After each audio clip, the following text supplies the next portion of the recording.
자, 그러면 시작하도록 하겠습니다. 여러분 만나서 반갑습니다.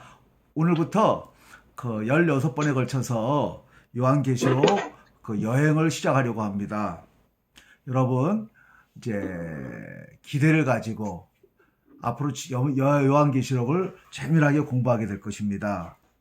요한계시록이 우리가 얼핏 들을 때는 어렵고 힘들고 좀 아무나 못 볼 것 같은 그러한 내용으로 흔히 이해하기 쉬운데, 요한계시록을 공부하고 나면 너무 재밌고 진짜 우리에게 필요한 것이고 먼 것이 아니라 우리에게 가까운 것이란 것을 이해하게 될 것입니다. 제가 그동안 약 요한계시록 강의가 대충 계산해 볼 때 한 70번쯤 강의한 것 같은데, 매번 강의할 때마다 그 강의 후에 듣는 소리가 그래요. 그 학생들이, 아유, 요한계시록이 이렇게 재밌는지 몰랐습니다. 요한계시록이 우리에게 이렇게 힘을 주는 줄 몰랐습니다. 괜히 어려워했습니다. 이런 말을 많이 해요. 여러분들도 똑같이 그렇게 느낄 거예요. 요한계시록은 우리에게 굉장히 힘을 주고 감동을 주고 하는 그런 내용이기 때문입니다. 자, 그러면 오늘 첫 시간이니까 자, 기초 부분을 좀 할 거예요. 어떻게 요한계시록을 볼 것인가, 이번부터 시작하려고 합니다. 먼저 우리가 하나님께 이 요한계시록을 공부가 잘 되게 해달라고 기도를 하고 나서 시작하도록 하겠습니다. 제가 기도합니다. 하나님 아버지, 주님을 사랑하는 주님의 종들이 요한계시록을 같이 공부하고자 이 자리에 모였습니다. 하나님께서 함께해 주시사 우리가 요한계시록을 읽고 묵상할 때, 사도 요한이 요한계시록을 기록할 때 그 감동과 같은 똑같은 감동을 저희들도 얻게 하여 주시옵소서. 그래야 요한계시록을 통하여 힘을 얻고, 초대교인들이 요한계시록을 통하여 힘을 얻어서 순교의 길을 마다하지 아니한 것처럼 우리들도 그러한 힘을 얻는 시간이 되게 하여 주시옵소서. 이 자리에 참여하는 주님의 종들 하나같이 큰 은혜 속에 참여할 수 있도록 인도하여 주시옵소서. 영적으로나 육적으로나 건강 지켜주시고 이 공부함에 있어서 방해받지 않도록 주님 지켜주시옵소서. 예수 그리스도의 이름으로 기도 올립니다. 아멘. 자, 요한계시록 1장 1절입니다. 1장 1절. 자, 1장 1절에 보면 우리 뭐라고 써 있어요? 같이 읽어봐요. 1장 1절 맨 앞에 부분 시작. 예수 그리스도의 계시라, 이렇게 써 있죠. 예수 그리스도의 계시라. 그리고 나서 이는 하나님이 그에게 주사, 그는 누가? 예수님이죠. 그에게 주사 반드시 속히 일어날 일을 그 종들에게 보이시려고 그 천사를 그 종 요한에게 보내어 알게 하신 것이라, 이렇게 되어 있어요.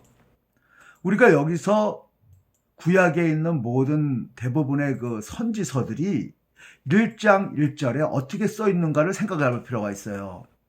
이사야서 같으면은 어떻게 돼 있어요? 이사야서 1장 1절에 이런 말을 하죠. 어느 때, 유다왕 우시아와 요담 아하스와 시스기야 시대에 어느 때에 누구에게? 아모스의 아들 이사야가 에게 주신 것이고, 무엇에 대한 내용이냐? 유다와 예루살렘에 관하여 본 묵시라. 대부분 1장 1절에 보면 선지서로 어느 시대에 하나님께서 누구에게 누구를 사용해서 계시를 줬다, 그 내용은 무엇이다 라고 대부분의 그 선지서들이 이야기합니다. 요한계시록도 비슷해요. 예언서거든, 선지서거든. 그러니까 이 내용은 무엇이다, 1장 1절에 이야기를 명확하게 하고 있어요. 자, 먼저 예수 그리스도의 계시라. 이사야서 같으면은 유다와 예루살렘에 관한 묵시다, 내용이 이거다 라고 했는데, 요한계시록 1장 1절에서는 예수 그리스도의 계시다 라고 말을 합니다. 예수 그리스도의 계시라는 말을 어떻게 이해하느냐에 따라 요한계시록 전체를 이해하는 방향이 바뀝니다. 자, 예수 그리스도의 계시. 그러니까 요한계시록 이 전체의 내용은 하나님이 자기의 뜻을 계시하신 계시의 내용인데, 계시라는 거예요. 그런데 예수 그리스도의 계시다. 다시 말하면 이 계시가 다 예수님에게 속한 것이다. 예수님의 것이다. 라는 의미가 가능해요. 그런데 여기 보니까 하나님이 그에게 주사, 예수님께 주사 반드시 속히 일어날 일을 알게 하시는 것이었다 그래요. 근데 여기서 보면 예수 그리스도의 계시라는 이것을, 이 계시가 예수님의 것이다, 예수님께 속한 것이다 라는 뜻이 1차적으로 있지만, 다시 한번 생각해 봐요. 자, 제가 여러분에게 요 헬라어 원문을 보여드리겠습니다. 보여요? 자, 읽어보세요. 아포칼립시스 예수 그리스도, 이렇게 돼 있어요. 아포칼립시스 예수 그리스도. 아포칼립시스가 계시라는 소리예요. 예수 그리스도, 요거는 예수님에 대한 수유격이에요. 그러니까 예수 그리스도의 계시다, 이런 뜻이에요. 요거를 영어로 쓰면 이렇게 되죠. The Revelation of Jesus Christ. 레벨레이션, 계시인데 지저스 크라이스트, 예수 그리스도의 계시다, 이런 뜻이에요. 우리말로는 예수 그리스도의 계시다, 이래요. 그러면 영어에 대해서는 우리가 좀 익숙하니까 여러분과 아마 이해하는 도움이 될 거예요. 레벨레이션 오브 지저스 크라이스트 할 때 이 오브가 소유격의 오브도 되지만 목적격적인 오브로도 사용돼요. 다시 말해서 이 레벨레이션 계시는 예수 그리스도의 것이다 라는 뜻도 됐지만, 예수 그리스도에 관한 계시 또는 예수 그리스도를 계시하는 것이라는 의미로도 쓰여요. 영어에 그런 의미 그렇게 흔히 쓰이잖아요. 오브가 목적적인 의미죠. 그죠? 예수 그리스도의 계시는 예수 그리스도를 계시한 것이라는 의미란 말입니다. 헬라어도 마찬가지예요. 예수 그리스도가 소유격으로 되어 있어요. 근데 그 앞에 아포칼립시스가 있어요. 아포칼립시스 예수 그리스도, 이렇게 했을 때 이 아포칼립시스는 예수 그리스도의 것이면 라고 해도 되지만, 동시에 예수 그리스도에 관한 계시 또는 예수 그리스도를 계시한다 라는 의미로 생각하는 것이 중요합니다. 제가 왜 이것을 첫 시간에 강조하느냐, 성경 전체의 맥락에서 이것을 이해하는 것은 매우 매우 중요합니다. 여러분 잘 아시다시피 요한복음 5장 39절인가요? 거기서 뭐라 그래요? 예수님이 너희가 성경에서 영생을 얻는 줄 알고 성경을 연구하거니와 이 성경이 곧 나에 대하여 증거하는 것이라, 이렇게 말을 하죠. 예수님이 이 말씀하실 때는 신약 성경 없고 구약 성경만 있을 때예요. 그죠? 구약 성경. 그때 구약 성경이 그 안에서 영생 얻을 수 있다. 그런데 구약 성경 전체가 나에 대해서 증거한다. 예수 그리스도 나를 통한 영생에 대해서 증거한다 라는 것입니다. 그러면 구약 성경 전체는 주제가 누구예요? 예수님이란 소리예요. 구약 성경에서 예수 그리스도를 발견 못한다면 글자 그대로 제대로 못 읽는 거예요. 방향이 어긋났다는 거죠. 그래서 우리가 구약 성경에서도 주된 주제는 예수 그리스도고 예수 그리스도에 관한 계시예요. 다시 말해서 요한계시록 쪽 표현으로 말하면 아포칼립시스 지저스 예수 그리스도예요. 예수님에 관한 계시란 말이에요. 구약 전체가. 이해가 되십니까? 그런데 신약에 와서 그 구약 전체의 주제이셨던 예수님이 오셔서 그분이 어떻게 오셨고 무슨 일을 하셨고 무슨 말씀을 가르쳐 주셨는지에 대해서 4개의 복음서에서 자세히 설명하고 있어요. 그리고 그분이 할 일을 다 하시고 하늘나라로 아버지께로 가셨어요. 그리고 서신서에 보면 바울과 기타 여러 사도들이 그 예수님이 누구인지에 대하여 논증을 해요. 뭘로 논증합니까? 구약 가지고. 구약 이런 이렇게 써있지 않냐. 사도들이 예수님을 이야기할 때 이사야가 이렇게 예언했지 않았느냐. 그대로 오셨다. 그대로 이렇게 사역했다. 시편 기자들이 이렇게 바라보지 않았느냐? 그대로 예수님께서 이렇게 했다 하면서 논증을 해요. 그러니 예수님이 메시아임에 틀림없고 그리스도임에 틀림없고 예수 믿어야 된다. 예수 믿음으로써 구약시대의 선지자들이 그렇게 바라보던 영생을 우리가 얻게 된다. 천국을 소유하게 된다라고 사도들이 이야기를 하죠. 사도들의 대부분의 설교가 그거예요. 하나님의 나라와 예수 그리스도에 대하여 증언하더라. 사도행전 전부 보세요. 하나같이 증언하는 게 하나님의 나라와 예수 그리스도에 대한 증거예요.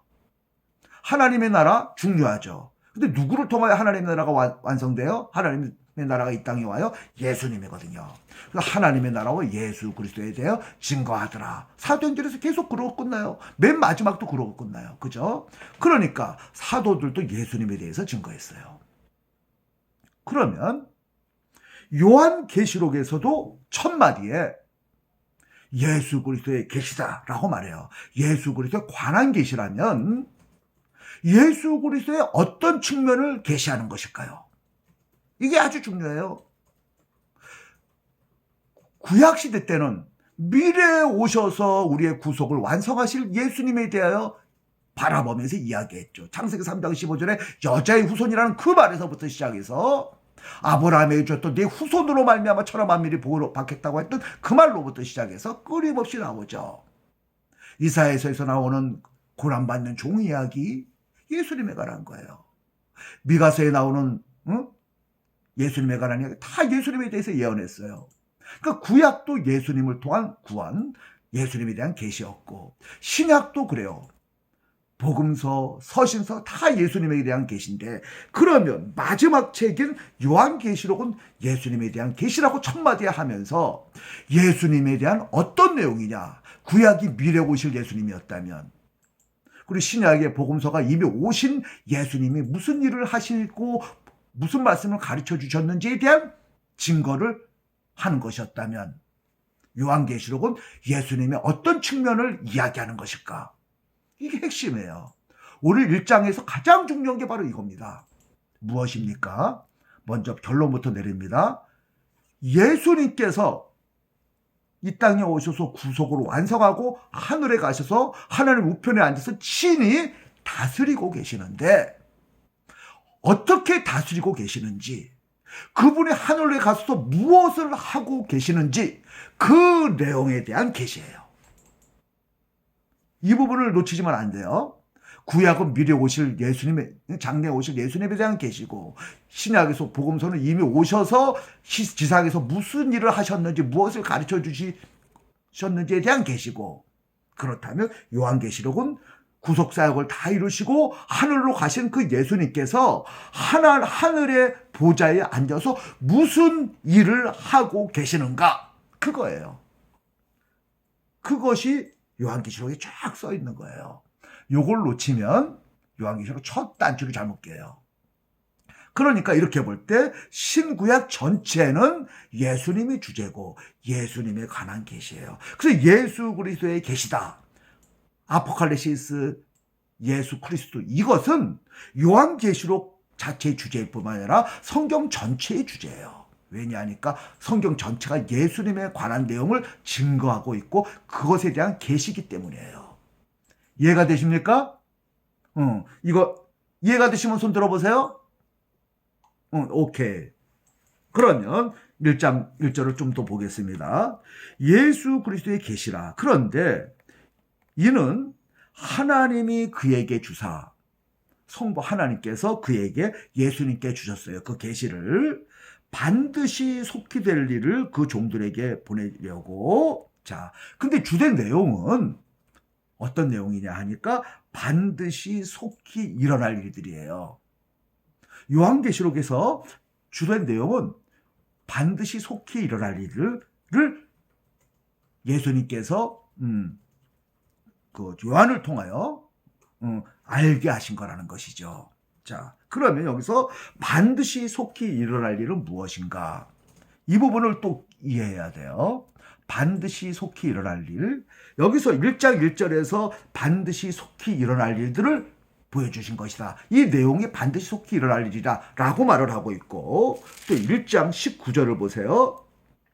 1장 19절에 보면은 그러므로 내가 본 것과 지금 있으니까 장차 될 일을 기록하라 그러죠. 네. 이것도 반드시 속히 일어날 미래에 있는 일이고, 또 4장 1절을 보시면 쭉 보다가 이로 내가 하늘에 열린 문이 있는데 내가 들은 바 처음 내게 말하던 나팔 소리 같은 금성이 이르되 이리로 올라가라. 이후에 반드시 일어날 일을 내게 보이리라. 여기서도 반드시 일어날 일이에요. 속히 일어날 일. 그리고 맨 마지막 22장에 가면 맨 마지막에서 이렇게 말을 해요. 22장 6절에 또 그가 내게 말하기를 이 말은 신실하고 참된지라 곧 주의 선지자들의 영의 하나님이 그의 종들에게 반드시 속히 되어질 일을 보이시려고 천사들을 보내셨도다. 요한계시록 전체는 반드시 속히 될 일이라는 거예요. 그걸 여러 번에 걸쳐서 이야기해요. 그럼 반드시 속히 될 일은 무엇일까? 이것은 제가 여러분들에게 상호 텍스트성을 이야기를 많이 하잖아요. 상호 텍스트성의 관점에서 볼 때 이거는 전에 다니엘 선지자가 다니엘서 2장에서 했던 그 단어를 그대로 사용하고 있어요. 우리 다니엘서 2장을 가보겠습니다. 다니엘서 2장을 가보면, 자, 다니엘이 그 느부갓네살 왕한테 꿈 해석을 할 때 다니엘서 2장 28절을 보니까 이렇게 되어 있습니다. 다니엘서 2장 28절. 지금 내가 여러분에게 설명하는 내용 아주 중요한 문제들이니까 반드시 기록해놨다가 다시 확인하기를 바랍니다. 28절. 오직 은밀한 것을 나타내는 이는 하늘에 계신 하나님이라. 그가 느부갓네살 왕에게 후에 될 일을 알게 하셨나이다. 후에 될 일. 이 후에 될 일이라는 것은 종말에 관한 일. 구약에서 종말을 이야기할 때는 언젠가 메시아가 오셔서 메시아가 종말을 완성하거든요. 메시아가 오심으로 시작되는 일, 종말에 관한 이야기, 그거를 일반적으로 구약에서 말해요. 후에 될 일이에요. 요 표현을 70인경에서 번역한 그 표현 거의 그대로 갖다 씁니다. 그러니까 요한계시록에서는 다니엘이 말했던 종말에 있을 일, 다니엘이 예언하면서 말했던 종말에 있을 일, 그 이야기를 지금 말하는 것이다 라는 거예요. 누구를 통하여? 예수님을 통하여 우리에게 계시해 주는 거예요. 그러면 그 종말에 있을 일, 속히 될 일, 후에 있을 일은 어떤 일이냐? 그래서 우린 잘 생각해 봐야 돼요. 예수님 재림 때 있을 그 짧은 시간에 있을 것이냐? 아니에요. 구약의 입장에서 종말에 있을 일, 후에 될 일, 그것은 예수님 초림으로부터 시작해서 종말로 완성된 이 기간에 관한 일이에요. 이것을 놓치지면 안 돼요. 우리는 요한계시록을 이해하면서 예수님 재림 시에 있을 법한 이야기, 자꾸 그거에 한정을 두거든요. 그 내용 분명히 있어요.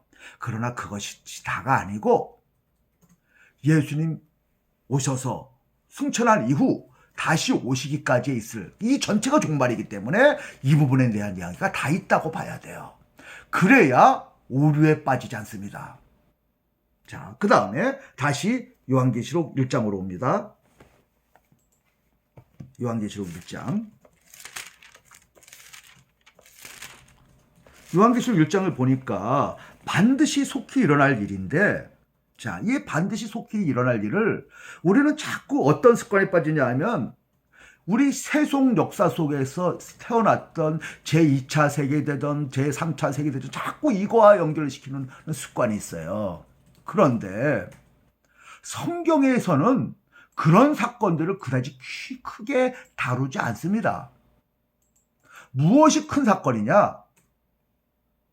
성경에서는 예수님의 십자가 사건이 가장 큰 사건이었고, 하나님 나라의 관점에서의 큰 사건을 주로 다뤄요.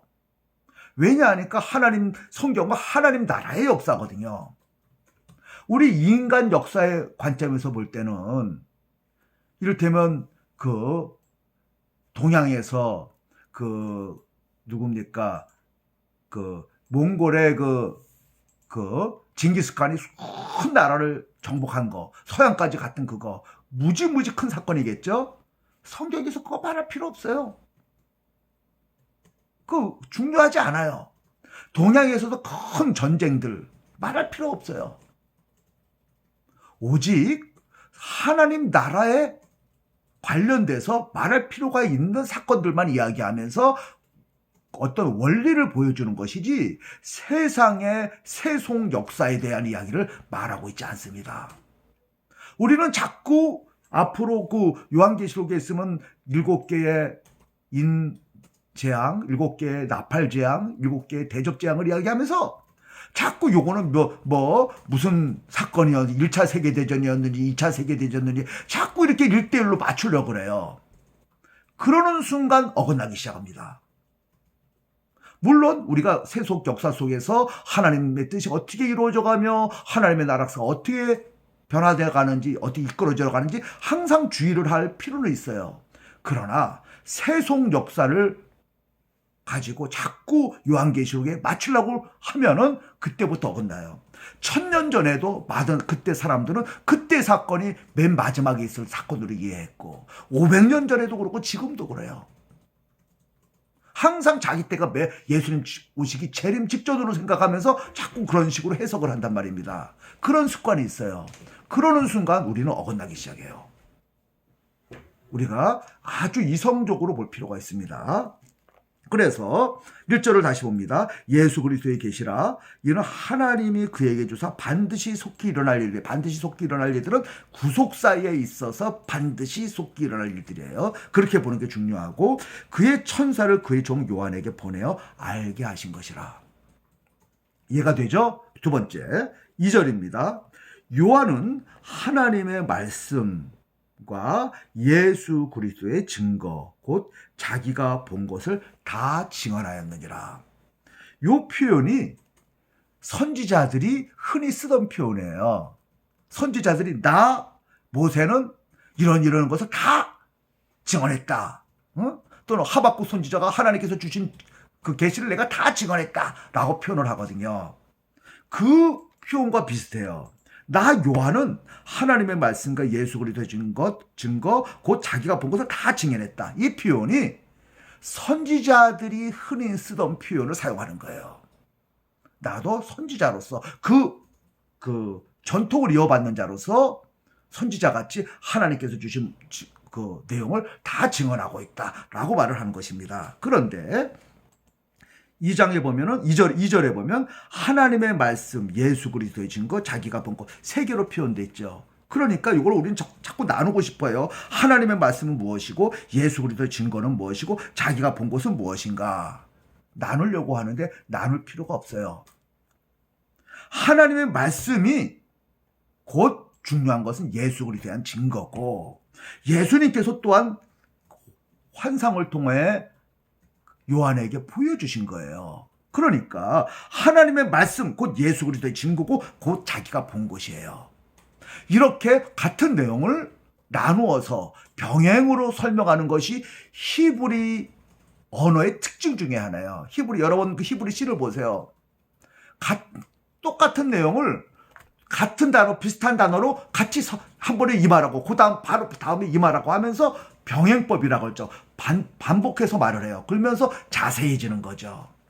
그런 측면에서 하나님의 말씀이 곧 예수 그리스도의 증거고, 동시에 자기가 환상으로 환상으로 본 것들이에요. 이것을 같은 걸로 보는 것이 좋습니다. 이 내용이 9절에도 나와요. 9절에 보면은 나 요한은 너의 형제여 하나님의 예수의 환난과 나라와 참음에 동참하는 자라. 하나님의 말씀과 예수 그리스도를 증언하였으므로 뭐예요? 하나님의 말씀, 예수 그리스도의 증언으로 인하여 이게 고통받고 있다.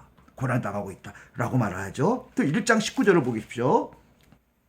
1장 19절에 그러므로 내가 본 것과 지금 있는 일과 장차 될 일을 기록하라. 이것도 자꾸 나눠가지고 내가 본 것은 1장에 있는 이야기, 지금 있는 일은 2, 3장에 있는 교회 이야기, 장차 될 일은 4장 이하에 있는 미래의 사건, 이런 식으로 나누는 습관들이 많이 있어요. 전에 그동안 많이 이런 식으로 설명했는데 옳지 못한 해석 방식입니다. 요한계시록 이 전체가 요한이 환상 중에 본 거예요. 그걸 깊이 묵상해서 기록한 것이고, 그렇기 때문에 전체가 요한이 본 것이고, 그 본 것은 곧 지금 있는 일이면서 동시에 미래에 있는 일이에요. 그러니까 이 요한계시록 전체가 환상 중에 본 것이고 현재에도 있었고, 그러니까 현재라고 할 때는 요한 사도가 이걸 쓸 때 2000년 전 초대교회 때 그때 있었던 그때 관련된 이야기이고, 그것뿐만 아니라 이후에 장래에 일어날 일을 기록한 것이란 말입니다. 이것을 1장은 지금 본 거, 2, 3장은 현재일, 뭐 4장 이후로는 장래일, 이렇게 나누는 것이 아주 나쁜 방법이에요. 제가 지금부터 하는 말들은 아주 중요합니다. 이 요한계시록 해석상에 있어서 가장 기초적인 원리들을 설명하고 있어요. 다시 1장으로 갑니다. 1장. 그 다음에 3절의 이야기. 1장 3절입니다. 우리 같이 한번 읽어볼까요? 3절 시작. 이 예언의 말씀을 읽는 자와 듣는 자와 그 가운데 기록한 것을 지키는 자가 복이 있나니 때가 가까움이라. 아멘.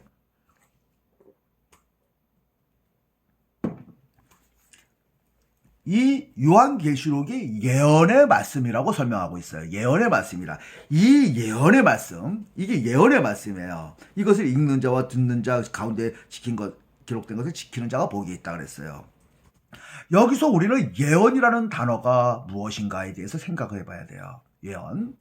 제가 다른 강의할 때도 수없이 이야기하지만 예언이라는 단어, 성경에서 말하는 예언이라는 단어를 우리가 정확히 이해할 필요가 있어요. 예언은 우리가 일기예배하듯이 뭐 내일 무슨 일이 있겠습니다. 비가 오겠습니다. 안 오겠습니다. 우리가 흔히 점장이들이 말하듯이 내년에 뭐 어떤 일이 있겠습니다. 올해 여름에는 무슨 일이 있겠습니다. 라는 식으로 미래에 대한 말하는 거, 이것을 예언이라고 생각하는데, 성경에서 말하는 예언은 그것이 아닙니다.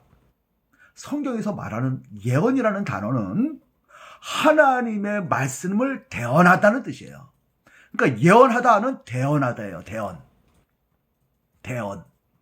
하나님의 말씀을 대언하는 거예요. 그래서 예언자들은, 선지자들은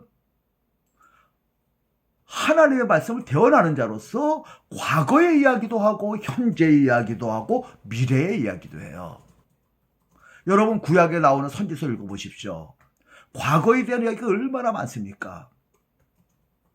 이를테면 이사야서를 보면 창조에 관련된 이야기도 많이 하거니와 특별히 출애굽과 관련 사건들을 많이 이야기해요. 과거에 여호와 하나님께서 우리를 택해 주셔서 우리 백성 삼아 주시지 않았느냐, 이렇게 출애굽시켜 주시지 않았느냐 하고 과거 이야기를 많이 합니다. 모세를 통하여 이런 율법 주시지 않았느냐, 과거 이야기를 해요. 그런데 당신들 지금 하는 이 짓거리가 이게 뭐야? 왜 하나님과의 맺은 언약을 깨버리는 거야? 왜 죄 짓는 거야? 현재 이야기를 하죠. 과거 이야기를 하고 그래 현재를 비판을 하는 거죠. 빨리 회개해라. 회개하면 하나님께서 용서해 주실 거야. 회개하지 않으면 심판하실 거야. 이거예요. 회개하라. 권면한 다음에, 축구한 다음에, 회개 안 하면 심판할 거야. 미래 이야기예요. 회개하면 하나님 나라, 아름다운 나라가 만들어질 거야. 이 이야기를 해요. 그러니까 선지자들의 말에는 과거와 현재와 미래가 다 있어요. 이것이 다 하나님을 대신해서 하는 말이에요. 그러니까 우리가 오늘 하나님의 말씀을 전하는 사역자가 교회에서 하나님의 말씀을 전할 때 과거 이야기, 현재 이야기, 미래 이야기를 다 하잖아요. 아브라함의 이야기를 하면서 아브라함이 이렇게 하나님을 따라서 이렇게 복을 받았습니다. 그를 통하여 하나님이 이런 일을 계시했습니다. 과거 이야기죠. 근데 그 계시가 우리에게 이렇게 적용됐고, 그것을 우리는 어떻게 살아야 할 것입니까? 우리도 믿음의 삶을 살아야 될 거 아닙니까? 현재 이야기죠, 이거는. 이렇게 될 때 우리는 미래가 이렇게 될 것입니다. 미래 이야기를 하죠. 그러니까 예언이라는 말은 우리의 지금 하는 설교하고 똑같아요. 과거 이야기하고 현재 이야기하고 미래 이야기하는 거예요. 요한계시록도 그런 내용이에요. 구약의 예언서처럼 과거 이야기, 현재 이야기, 미래 이야기가 같이 섞여 있어요. 이것을 갖다가 예수 지림 직전에 7년간에 일어날 이야기를 이런 식으로 해석하는 것은 처음부터 단추가 잘못 끼워지고 있습니다. 이해가 되십니까? 네. 예언. 자, 그 예언이라는 말은 그래서 하나님의 말씀을 대언한다는 뜻이에요. 이 단어를 제가 이제 그 헬라어 원어 분석도 하면서 설명할 수는 있지만 좀 시간이 많이 걸리니까 우리 지금 뭐 칠판이 있는 것도 아니고 말로만 간략히 설명하면서 나갑니다. 그러면 예언이라는 단어가 대언의 의미라면 우리 성경에서 말하는 예언을 너희들 은사가 많이 있는데 방언 은사도 있고 병 고치는 은사도 있지만 예언 은사를 받으려고 해라. 예언이 좋다라고 말을 하죠. 그 예언 무엇일까요? 하나님 말씀 대언하는 거예요. 말씀 전하는 거예요. 복음 전하는 은사예요. 내일 비가 올지 안 올지, 내일 무슨 일이 일어날지 이런 것이 아니라, 이런 경우도 있지만 이런 것도 아주 작고, 예언의 은사라는 것은 말씀 전하는 은사예요. 이것을 귀중하다고 바울도 이야기하는 거예요. 이해가 되십니까? 그런데 자 3절 이 예언의 말씀, 요한계시록 전체가 예언의 말씀이에요. 이 말씀은 읽는 자와 듣고 그 가운데 지키는 자는 복이 있다 그랬어요.